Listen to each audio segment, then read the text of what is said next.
Not telling her to wear a dress. Do what you want. Do what you want. Stays.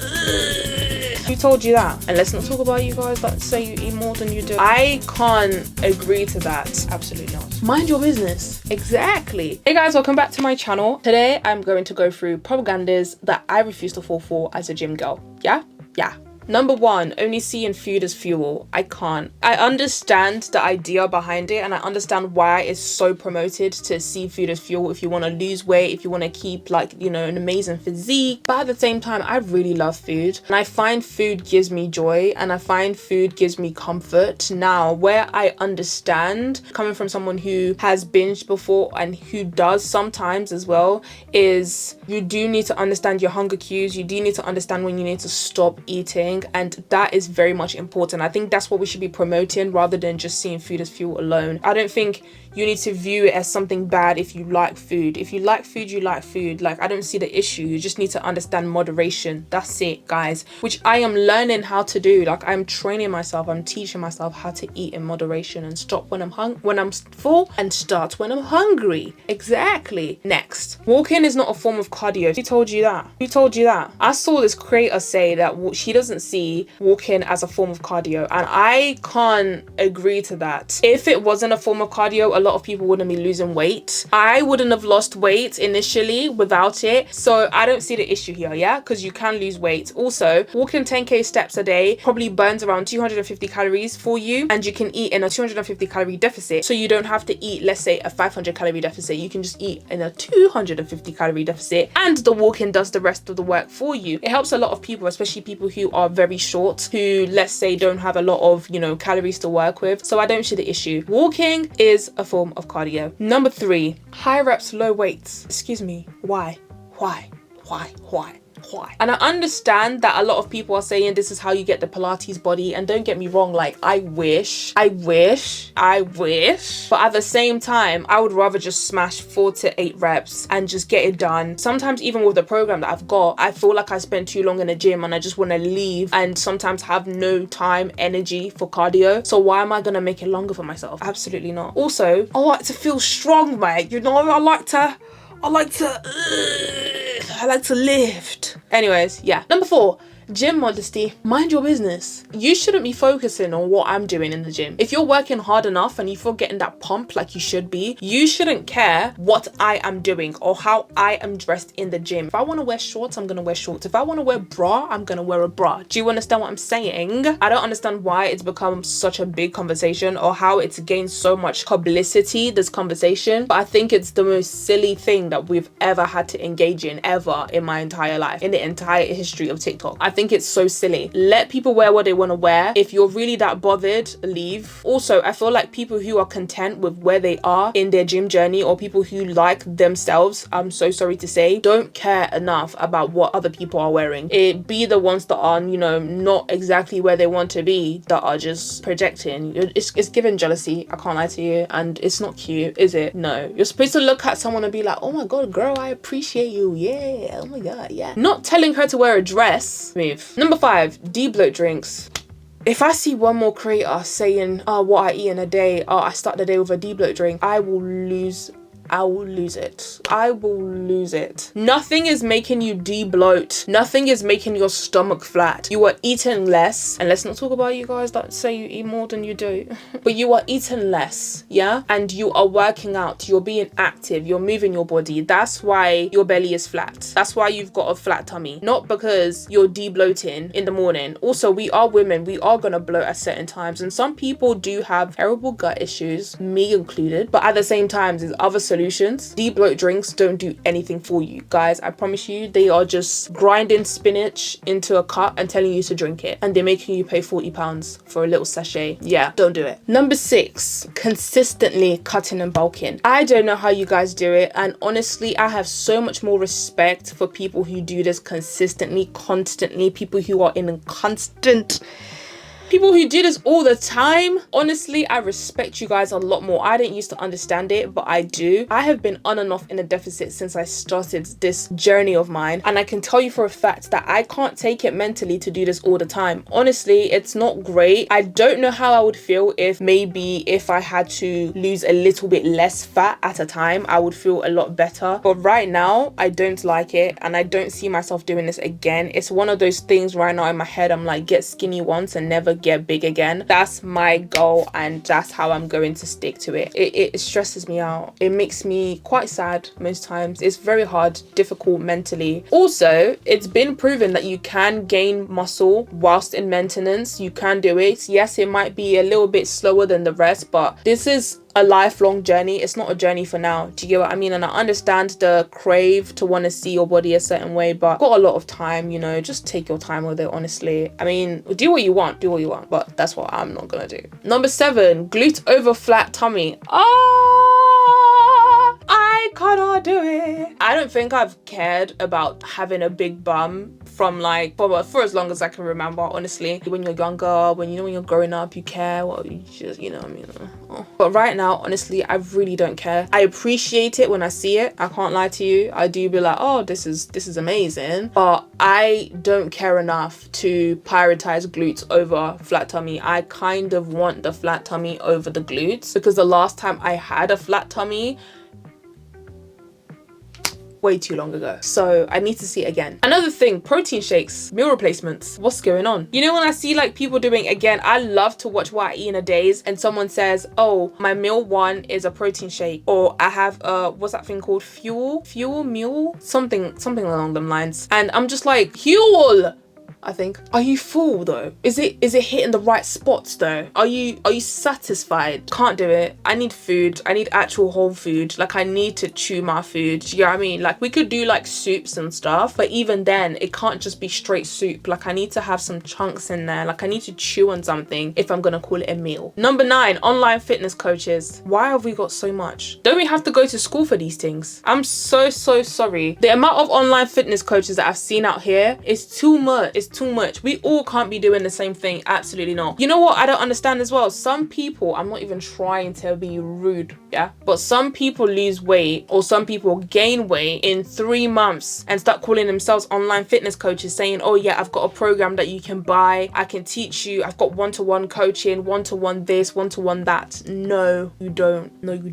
And I'm not gonna listen to you. Number 10, buying expensive gym wear. If I was making big bucks, if I was making Gymshark money, will I spend £100 on leggings? Absolutely. Because one thing about these expensive things is you can't beat quality, and I absolutely understand. But for where I am right now, especially where I am in my gym journey right now, I am prioritizing going to the gym over spending £100 on leggings, when I can spend that £100 doing something else for myself, or at least even taking myself out on a nice date. It's not for now. It's not right now, but I do understand quality over quantity. Yeah. Number 11, wearing makeup to the gym. This is not even me trying to be judgmental. I absolutely love when I see women in the gym with makeup on. I think you guys look gorgeous, honestly. I think you look amazing when people do get ready with me and they've got the makeup on and it stays. I'm jealous of you. I sweat like a horse. I sweat like a hippopotamus. I can't do it. I can't afford that. I would leave that gym looking like I work in a circus. Yes, I would. And I can't do it. Honestly, me personally, I can't embarrass myself to that extent. You know, even when I wear sunscreen in the morning, half the time I'm walking out of the gym with my face fully white because I've melted the whole thing off. I can't do it. I wish I could, but I can't. Number 12, weight loss pills. Juniper needs to stop hunting me. Oh my God. Juniper needs to let go of me. I've had to report these ads many times. It's getting too much. If I don't want to click on the link and I don't want it, no shame to those like who want to do that. That's absolutely fine. If that's the route you want to go, great. I'm so happy for you. I'm so happy that you're taking charge and you're taking step, but I don't want it. I feel like they're trying to push it on us a little bit too much, especially on YouTube. Amount of ads that I've seen on this, it's crazy. And even after reporting, you're still seeing it. Like, I've had to report a couple times and I feel like it's a bit too much. Yeah, I don't want to. I don't like it. I'm good where I am. am is slow, it's annoying, sometimes dreadful, but I would rather this. Yeah, thanks. Number 13, low carb.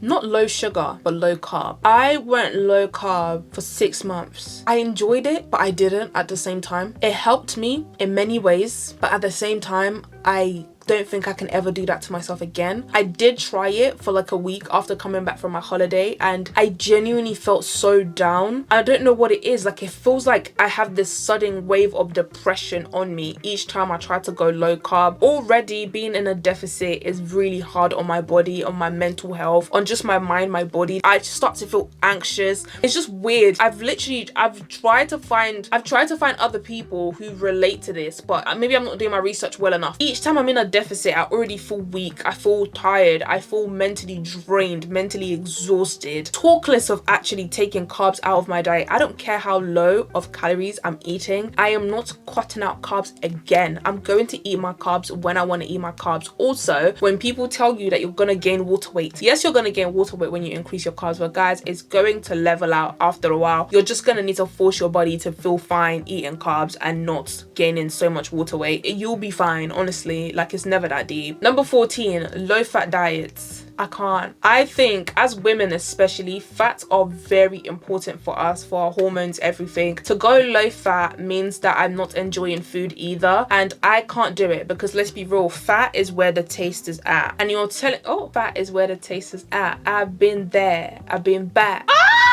Sorry guys, I'm very tired. I'm very tired. Fat is literally where the taste is at, and you're telling me that I need to take out fat from my diet because I want to lose weight or because I want to maintain a certain physique. I need the fat. Also, you do need the fat as well, yeah? You need it to lose the weight too. Remember, macros are just as important as the calorie deficit. Number 15, skipping breakfast. I will never skip breakfast again in my life. I love breakfast food. I can eat breakfast food for breakfast, lunch, and dinner, and dessert, and snack. I literally look forward to eating breakfast after eating breakfast in the morning. I love breakfast so much that I have made my breakfast food dinner, so I have something to look forward to at the end of the day. I can't do without it. So people telling me not to eat breakfast in the morning is just something I can't do. Also, right now, being on a cut, I wake up very, very hungry, and having to delay breakfast or just not eat breakfast or just skipping breakfast, throwing it out, is something that I can't do personally. I don't think I can live with that. I can't do it. I can't. Number 16, evening workouts. I have tried it before, yeah? I tried it in a very lonely town, and I did like it because it was really quiet during that time. But genuinely speaking, any other place, just in general anyway, I don't really like it. Also, if I don't wake up in the morning and get my day started, I'm not going to do anything for the rest of the day. Especially when them school kids are out, when rush hour is done and everyone's just done eating dinner and everything. The last time I did it, I literally hated every single minute of it. I literally just walked in there, walked out. You're just wasting my time. There's no point. Might as well just take my gym membership at that point. No. Number 17, eating on a chopping board. Why? Genuinely speaking, like, I don't know where this trend came from, and it came from them carnivore people, innit? But I don't understand why we feel the need to eat off a chopping board. What happened to normal plates? That doesn't mean that you're eating healthy. That doesn't mean that you're in a calorie deficit or in a surplus. That doesn't mean you're fueling your body right. Can we actually go back to eating on plates now, please? Because I just don't. The only time you should eat anything off a chopping board or anything that looks like a chopping board is when you're doing like a little cheese board, a charcuterie board or something like that. You know, I love me a little cheese board. I would do that any day. If it's not that, eating your breakfast, your lunch, your dinner on a board, absolutely not. Number 18, gym besties. A lot of weird people linger in the gym. That's all I have to say. If you're just my gym bestie, I don't know you well enough. And if you're a weirdo, I'm a weirdo. If people see you as a weirdo, they see me as a weirdo. And I can't afford that. Even if I was to have a gym bestie, like, we would need to become besties outside the gym, because I need to know who you are. Like, I need to gauge your character, gauge your personality a little bit. I need to get to know you. And I don't want to associate myself with someone who I wouldn't necessarily talk to if I got to know you properly, you know? Gym besties, I don't know, it's just weird for me. I can't lie. I don't like it. I don't like it. Number 19, energy drinks. I am an old victim to energy drinks, and I can't see myself with energy drinks anymore. I feel like I've become sensitive sensitive to caffeine. I used to be able to drink so much energy drinks and be fine and sleep well, but now I can't anymore. Last week I had like 3 cups of Diet Coke and it felt like I wanted to pass out in my sleep. I couldn't sleep for hours. Like, I literally kept on waking up. It felt like I was running, jumping, walking all at the same time. Also, drinking an energy drink at 5 a.m. in the morning is psychotic, so I can't even do it anyway. So I've passed that age. I think